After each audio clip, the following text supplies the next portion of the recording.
How you doing? Name is Leaf Given. I'm here in Fort Lauderdale. We're going to be rigging a Flysurfer SONIC3 13 meter. The wind is onshore. We're going to be rigging it for a hot launch.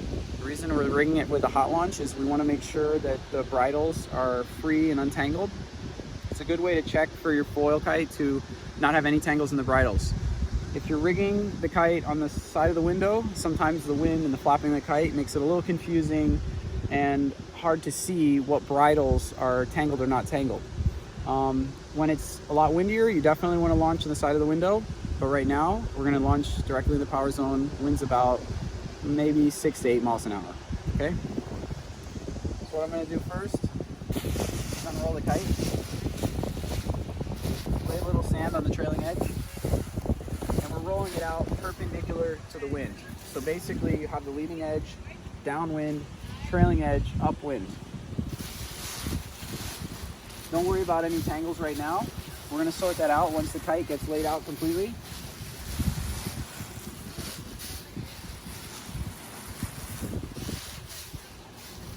Every foot or so, I throw a little bit of sand on the trailing edge, and not too much because it's not too windy. Once I get to the wingtip, I curve it in just a little bit because the kite has a little bit of a curvature to it. And then I put a couple more scoops there. And you want to curve it in a little bit because if you don't, it can cause the wingtip to fold inward and sometimes catch in the bridles. And that's a common mishap sometimes when you're launching one of these kites. Okay, we'll go to the other side.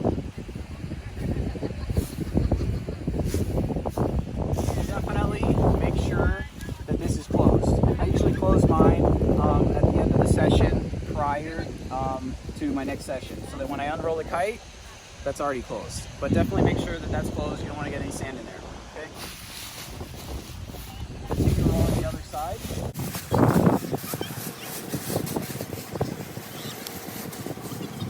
Okay. Once again on the wingtip, curve it a little bit.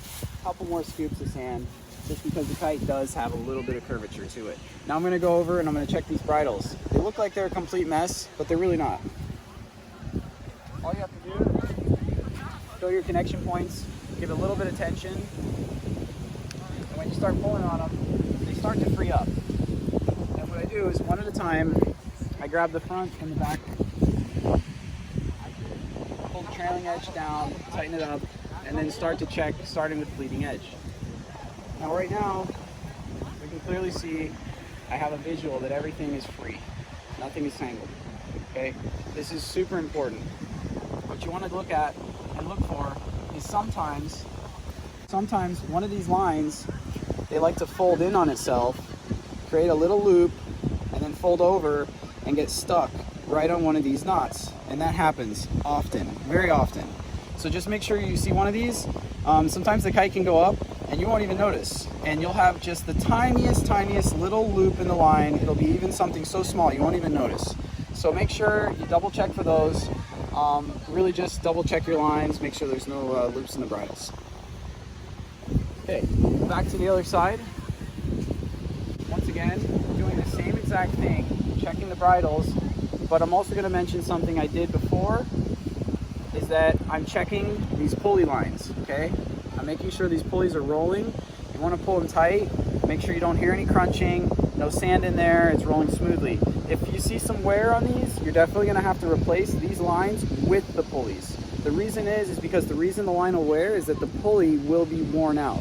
So make sure you do that. It doesn't take that long at all. You just need to replace it. It's very cheap and it's a good way to do it to keep everything up to par. Okay, so right now actually is a perfect opportunity to show you what we have going on over here. We have a little line loop that I was talking about. So we zoom in over here. The line actually got snagged just from pulling it out of the bag. We have a tiny loop right here where the kite line got looped, but we're gonna have to undo it. And now we're good. Back to what I was saying about checking your pulleys, make sure there's no sand in there. But more importantly, with the upkeep of your bridle system is you wanna make sure that all the lines are the same length. So what you're gonna do is you're gonna match up these Z lines that are usually gonna be the ones that stretch first to the other side. So if you really wanna match them up, after your session, you bring the other Z line together with this side, and you make sure they're the same exact length. You're gonna hold them up to each other, and you're basically gonna make sure that these V-lines all the way up to the kite are the same length, okay, in equal segments. Sometimes those get stretched. Make sure that those are the same length. Okay, now the kite is pretty much ready to go. So we're gonna go ahead and give the kite a launch. We're gonna use a hydrofoil today. Okay, so right now I'm gonna be checking my lines without launching the kite. I'm basically doing a visual. If you stand behind me, over my shoulder, you can see what I see. That my lines are a little tangled. And what I do is I get a little visualization, just unspin the bar, make sure that I'm pulling everything nice and tight. And I'm kind of lifting up the front lines and making sure they're free from the back lines. Nice and easy, you're not trying to launch the kite, just enough to check your lines, okay? And what you're doing is the same thing on both sides, so that you got a nice visual. You don't want to drag it too much, because then your pulleys are going to drag through the sand, and you don't want to do anything crazy like that. You're checking your quick release, making sure there's nothing in it. Right now there's a little bit of sand in mine, so I slap it off, clean it off. If you have to, you dunk it in some water, okay? Sometimes pulling it around, you might get a little bit of sand in there. Important thing to keep in mind, this is a 13-meter kite. I'm using 60-centimeter bar, okay, with 20-meter lines with 3-meter extensions. Now, there's two factors that control turning speed, as well as how much power you get and where the kite flies in the window. One factor is line length. Obviously, with shorter lines, you reduce the power, but you also increase the turning speed, okay? So there's another factor that you have to keep in mind with that, okay? A larger bar will increase turning speed, okay? And a shorter bar will reduce turning speed. So if you're going shorter on the lines, sometimes you want to go shorter on the bar. If you're going longer with lines, sometimes you want to go longer on the bar. Now keep that in mind with the size of the kite. A smaller kite, obviously you're going to want a shorter bar. But maybe you want your kite turning really fast. I like bigger bars personally because I really like my kite to turn really fast. So sometimes even with a smaller kite, say a 10 or 11, even sometimes a 9, I will keep the bigger bar even on shorter lines because you'll get that much more responsiveness. Now, if you're trying to slow your kite down, then you definitely want to go with longer lines and a shorter bar. So you have all these factors and variables that will control how much power you get, how much turning speed you get, and you'll be able to control and modify how fast your kite turns, as well as how much power you're going to get, how much width you're going to go into, you know. So this will also affect where the kite sits in the window and how much surge you get out of the kite. The reason that people are racing on 12-meter lines is because the kite is actually surging forward in the window, and you're getting reduced drag on those lines. 12-meter lines on a hydrofoil may not feel like there's any power on it when you're flying the kite. When you get moving, 12-meter lines, you're going to increase the power, and your momentum is going to increase the apparent wind, and you're going to be flying upwind. You're going to have all about the same amount of power that you have on 12-meter lines that you would have on 17 or 20-meter lines. So something to consider, bar size, line length, when you're using hydrofoil, okay? Also, something to consider is to use a safety. This one doesn't have one. I took mine off because there's just too many things in the way, and I'm only using it light wind, okay? A lot of guys, they don't use a safety. Something to consider is just make sure you use one. All my other kites, they have safeties on them. I definitely use them. I flag out the kite if I have to self-land, if it's high wind. So we're gonna get a harness on.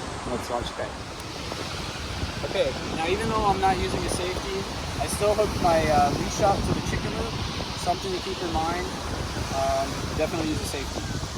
Now, I'm going to launch the kite. The way I'm going to launch the kite is here in the power zone. I pull a little bit of tension on it so it fills the kite up with air. When the kite starts filling up with air, you start to see the front of the kite get rigid. Once the kite gets rigid and you feel like you can give it a launch, what you're going to do is either push out on the bar like this and the kite will come up, or you pull on the front middle lines. Now it's only blowing about 5 to 8 miles an hour, so this is going to take a little bit of a pull on the front middle lines. And the way I do it is I reach up here and I grab where the chicken loop is and the chicken loop depower line is, chicken loop rope, sorry, and you give it a good yank. So the way you do it is you just yoke on it and it'll go up in the air.